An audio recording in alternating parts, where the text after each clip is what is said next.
In today's video, I'm going to teach you how to create a FigJam. First, open Figma and go to the FigJam area. From your Figma home, you'll see your recents and sharing view. This is where your boards live and where we'll start. Next, click on Community. The community is Figma's library of ready-made resources. It's perfect when you want a head start. Use the search bar to look up the kind of FigJam you want to create. Think terms like brainstorming, retrospective, user flow, or planning. You'll see results with thumbnails and descriptions, so take a moment to scan for a layout that fits your goal. You can also choose from the curated options you see on that page.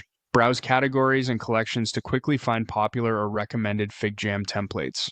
Opening one gives you a clear sense of the canvas structure and the types of elements included. When you're ready to work in your own space, head back and click on Recents. This brings you to files you've opened lately, so it's a fast way to jump back into a board or start from a place you recognize. Choose the FigJam you want to work with from here. Once it opens, you're on the interactive canvas. Start editing using the tools along the edge of the screen, the marker for freehand sketches, sticky notes for quick ideas, and basic shapes for structure. Drag to place items, resize with the handles, and use colors to group related thoughts. Connect ideas with arrows and zoom in or out to switch between big picture planning and detail work. Short, clear labels help collaborators follow along, and spacing keeps the board easy to read. To create a brand new board at any time, look to the top left and open the main menu. Click on File. Here, choose New FigJam to spin up a fresh canvas.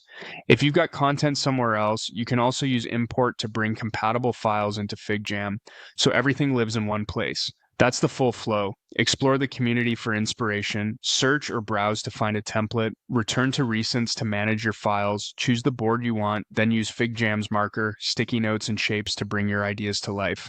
And whenever you need a clean slate, go to the top left menu, open File, and select New FigJam or Import. Follow these steps and you'll be creating clear, collaborative FigJams in no time.